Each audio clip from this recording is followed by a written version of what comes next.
छीन लूं या आपका घर तोड़ दूं, तो क्या आप अपने उजड़े हुए घर को देख लेंगे? क्या निर्बल और क्या सबल आप जी जान से लड़ेंगे, और तब तक लड़ेंगे जब तक आपके शरीर में जान रहेगी। एक घर ही तो होता है जहां हम सुकून से रहते हैं, पर शायद ये घर में रहने का हक सिर्फ इंसानों का है। बाकी पशु पक्षी तो मूक है, अबोध है, लाचार है, कहीं भी रह लेंगे, और नहीं रह पाए तो ज्यादा से ज्यादा शिकारियों का शिकार हो जाएंगे या खुद ही भूख प्यास से मर जाएंगे। मैं आपको बताऊं कि ईश्वर ने इंसानों को सर्वश्रेष्ठ इसलिए बनाया है कि बाकी निर्बल प्राणियों की रक्षा करें, पर शायद तेलंगाना सरकार की मर्जी ईश्वर की मर्जी से बढ़कर है। आज तेलंगाना सरकार के सारे कुकर्मों को विस्तार से बताऊंगी, पर उससे पहले ये वीडियो देखिए और सुन लीजिए ध्यान से।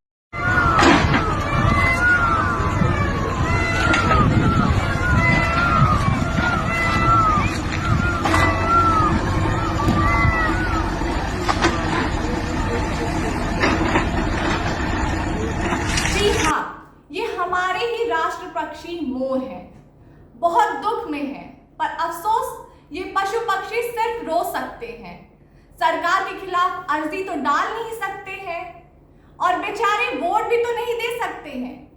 शायद इसीलिए तेलंगाना सरकार को लगता है कि इन पशु पक्षियों को यहाँ रहने का कोई अधिकार नहीं है, इनके रहने का कोई फायदा नहीं है उन्हें। इसीलिए तो 400 एकड़ की जमीन पर वो IT पार्क बनवाना चाहते हैं, और उससे उनको पैसे ही पैसे मिलेंगे।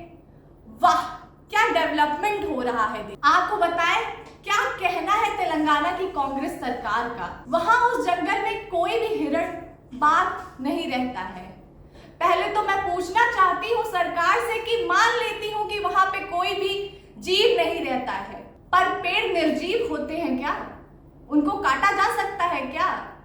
किसी भी पहली कक्षा के बच्चे से पूछिएगा, बताएगा ट्री इज लिविंग थिंग। चलिए हम आपको बताते हैं हैदराबाद यूनिवर्सिटी ने क्या डेटा दिया है इस ग्रीन बेल्ट एरिया को लेकर। यहाँ पर लगभग 700 से भी अधिक फ्लावरिंग प्लांट है, 10 प्रजातियां मैमल्स की, 15 प्रजातियां रेप्टाइल्स की, और 200 से भी ज्यादा प्रजातियां पक्षियों की हैं, जिसमें हमारे राष्ट्र पक्षी मोर भी शामिल है। इसके बाद सरकार ने दावा किया है कि यहाँ पर कोई जलाशय नहीं है। हैदराबाद यूनिवर्सिटी ने फिर से सरकार की बात को गलत साबित कर दिया। इससे ये साफ दिख रहा है कि सरकार बिना किसी सर्वे के ये सारे दावे ठोक रही है। हालांकि सुप्रीम कोर्ट ने पूरी प्रक्रिया पर रोक लगा दी है, पर इन तस्वीरों से साफ देखा जा सकता है कि तेलंगाना सरकार काफी हद तक यहाँ की बायोडायवर्सिटी को उजाड़ चुकी। आज मैं तेलंगाना यूनिवर्सिटी के छात्रों को धन्यवाद देना चाहती हूँ कि उन्होंने HCU बायोडायवर्सिटी को बचाने की सोची। ये किसी और की जीत नहीं, बल्कि उन 52 बच्चों की जीत है जिन्हें प्रशासन ने गिरफ्तार कर लिया था। ये बात यही नहीं खत्म हो जाएगी,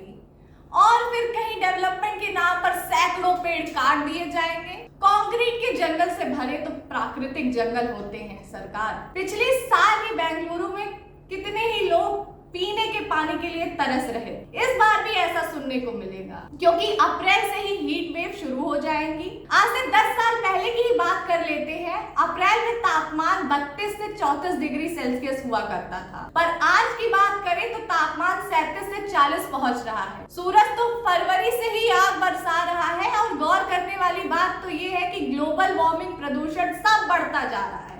ऐसे में न साफ हवा है, न जल है, फिर भी हम कहते हैं कि हम विकास की राह पर चल रहे हैं। अरे नहीं चाहिए ऐसा विकास जो पेड़ों की छांव और पक्षियों का संगीत छीन ले। पूछना चाहूंगी, जब गर्मी का प्रकोप बढ़ता है तो क्यों पेड़ लगवाने लग जाते हैं? जो है उन्हें तो खोखले विकास के लिए मत काटिए। अगर विकास से प्रकृति को नुकसान होता है तो नहीं चाहिए ऐसा विकास। सही कहते थे गांधी जी कि प्रकृति के पास देने के लिए सब कुछ है, पर किसी की लालच पूरी करने के लिए कुछ भी नहीं है। प्रकृति बहुत बलवान है। याद होगा 2020, यही कुछ 5 साल पहले की बात है। विकास छोड़कर सब गांव की प्रकृति की ओर भागे थे।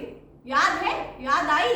कोविड महामारी चेतावनी थी कि प्रकृति से मत खेलो। आज प्रतिदिन तापमान बढ़ रहा है। जो ठंड 4 से 5 महीनों की होती थी वो 2 से 3 महीनों में सिमट गई है। विकास जरूरी है। जिस सस्टेनेबल डेवलपमेंट में की बात करते हैं हम सब, वो कहाँ हो रहा है? यही पशु पक्षी पेड़ जब इंडेंजर्ड स्पीशीज में हो जाएंगे तो हम उन्हें बचाने की बात करेंगे। कैसा दोगलापन है ये? हम जापान के फाइटर प्लेन की टेक्नोलॉजी तो भारत में ले आ सकते हैं, पर जापान पेड़ों का संरक्षण कैसे करता है? एक विशालकाय पेड़ जड़ सहित उखाड़ कर कैसे नई जगह पर शिफ्ट कर देता है? ये टेक्नोलॉजी भारत नहीं सीखेगा। तेलंगाना सरकार चाहती तो गच्चीबावली की जगह कोई और बंजर या खाली जगह खोजकर उस पर IT पार्क बनवा सकती थी। इससे सस्टेनेबल डेवलपमेंट का एक नया उदाहरण बनाया जा सकता था, पर सरकार ने तो ऐसा किया ही नहीं। कृषि संगठन के अनुसार 1990 से 2020 तक भारत सहित वैश्विक स्तर पर 180 मिलियन हेक्टेयर जंगल काटे जा चुके हैं, जिसमें भारत का भी एक बड़ा हिस्सा शामिल है। इस पूरी खबर को ध्यान से सुनने की जरूरत है। हमें उन सभी पशु पक्षी और पेड़ों की आवाज बनना होगा जिनकी चीखें सरकार के कानों तक नहीं पहुंच। इस वीडियो को जरूर अपने दोस्तों और परिवार को शेयर करिए, क्योंकि वसुधैव कुटुंबकम में इंसान ही नहीं, हर प्राणी हमारा परिवार है।